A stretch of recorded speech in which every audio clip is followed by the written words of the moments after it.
Raise your hand if you've ever been asked the question, what do you want to be when you grow up? Now, if you had to guess, how old would you say you were when you were first asked this question? You can just hold up fingers. 3, 5, 3, 5, 5. Okay. Now, raise your hand if the question, what do you want to be when you grow up, has ever caused you any anxiety? Any anxiety at all? I'm someone who's never been able to answer the question, what do you want to be when you grow up? See, the problem wasn't that I didn't have any interests, it's that I had too many. In high school, I liked English and math and art, and I built websites, and I played guitar in a punk band called Frustrated Telephone Operator. Maybe you've heard of us. This continued after high school, and at a certain point, I began to notice this pattern in myself, where I would become interested in an area, and I would dive in and become all consumed, and I get to be pretty good at whatever it was. And then I would hit this point where I'd start to get bored.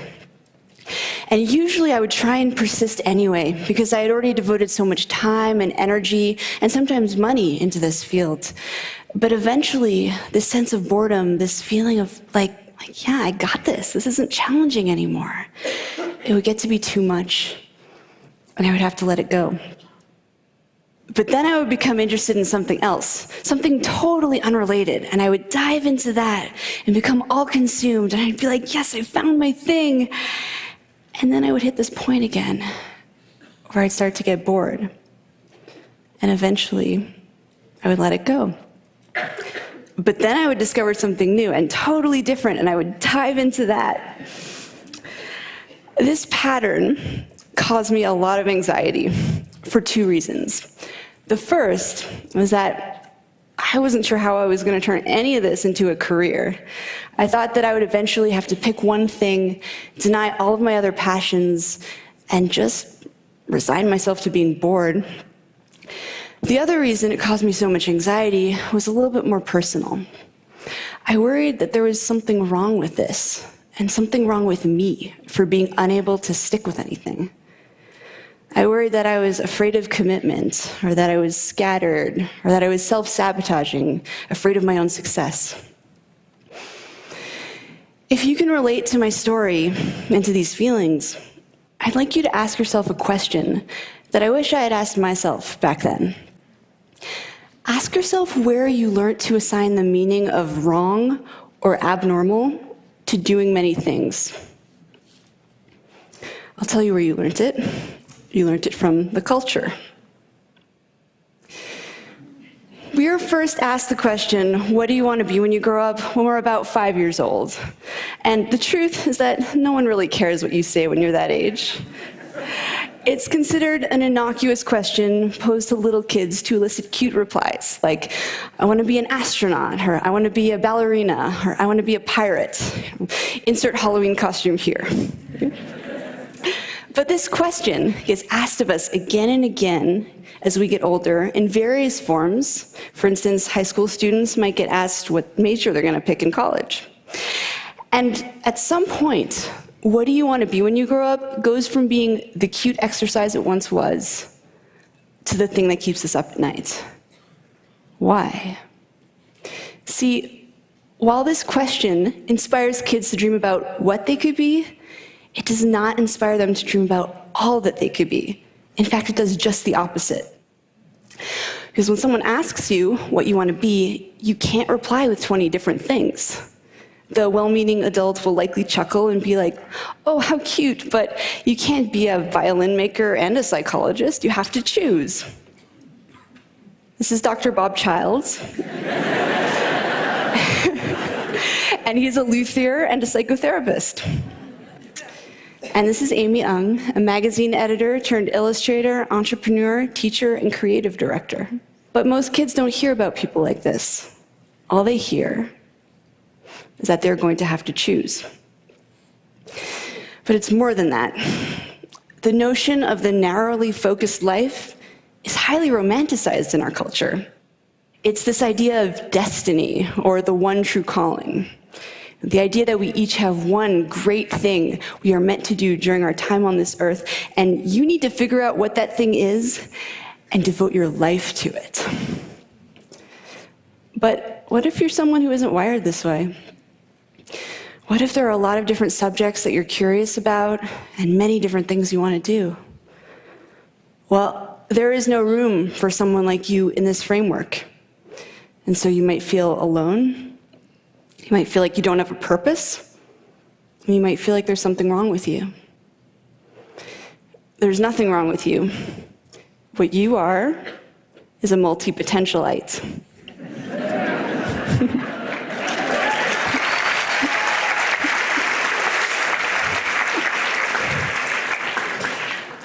A multi-potentialite is someone with many interests and creative pursuits. It's a mouthful to say. It might help if you break it up into 3 parts: multi-potential and ite. You can also use one of the other terms that connote the same idea, such as the polymath, the Renaissance person. Actually, during the Renaissance period, it was considered the ideal to be well-versed in multiple disciplines. Barbara Scher refers to us as scanners. Use whichever term you like, or invent your own.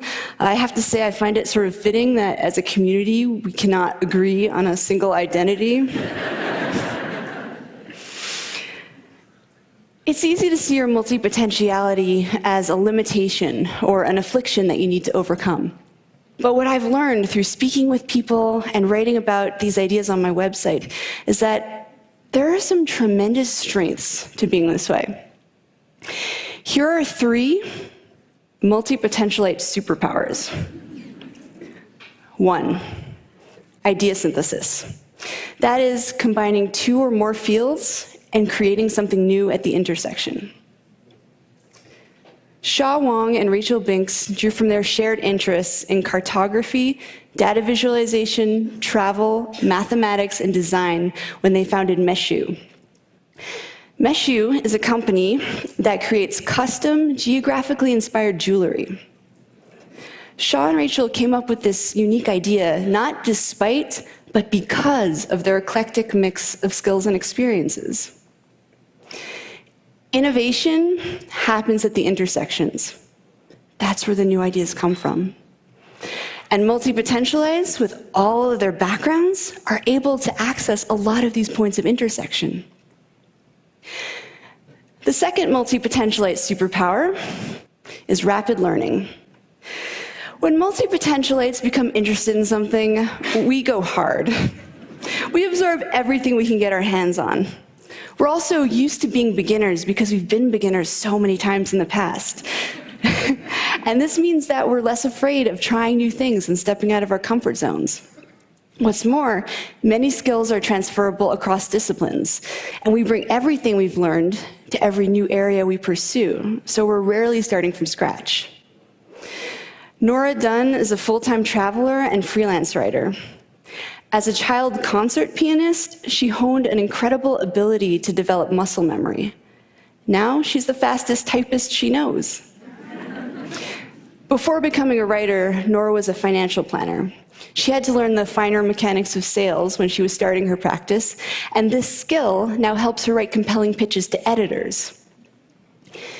It is rarely a waste of time to pursue something you're drawn to, even if you end up quitting. You might apply that knowledge in a different field entirely, in a way that you couldn't have anticipated. The third multi-potentialite superpower is adaptability. That is the ability to morph into whatever you need to be in a given situation. Abe Cajudo is sometimes a video director, sometimes a web designer, sometimes a Kickstarter consultant, sometimes a teacher, and sometimes apparently James Bond. He's valuable because he does good work. He's even more valuable because he can take on various roles depending on his client's needs. Fast Company magazine identified adaptability as the single most important skill to develop in order to thrive in the 21st century. The economic world is changing so quickly and unpredictably that it is the individuals and organizations that can pivot in order to meet the needs of the market that are really going to thrive. Idea synthesis, rapid learning, and adaptability. 3 skills that multi-potentialites are very adept at, and 3 skills that they might lose if pressured to narrow their focus. As a society, we have a vested interest in encouraging multi-potentialites to be themselves. We have a lot of complex, multi-dimensional problems in the world right now, and we need creative, out-of-the-box thinkers to tackle them. Now, let's say that you are, in your heart, a specialist. You came out of the womb knowing you wanted to be a pediatric neurosurgeon. Don't worry, there's nothing wrong with you either. In fact, some of the best teams are comprised of a specialist and multi-potentialite paired together. The specialist can dive in deep and implement ideas, while the multi-potentialite brings their breadth of knowledge to the project. It's a beautiful partnership. But we should all be designing lives and careers that are aligned with how we're wired. And sadly, multi-potentialites are largely being encouraged simply to be more like their specialist peers. So with that said, if there is one thing you take away from this talk, I hope that it is this. Embrace your inner wiring, whatever that may be. If you're a specialist at heart, then by all means specialize. That is where you'll do your best work. But to the multi-potentialites in the room, including those of you who may have just realized in the last 12 minutes that you are one, to you I say, embrace your many passions. Follow your curiosity down those rabbit holes. Explore your intersections. Embracing our inner wiring leads to a happier, more authentic life. And perhaps more importantly, multi-potentialites. The world needs us. Thank you.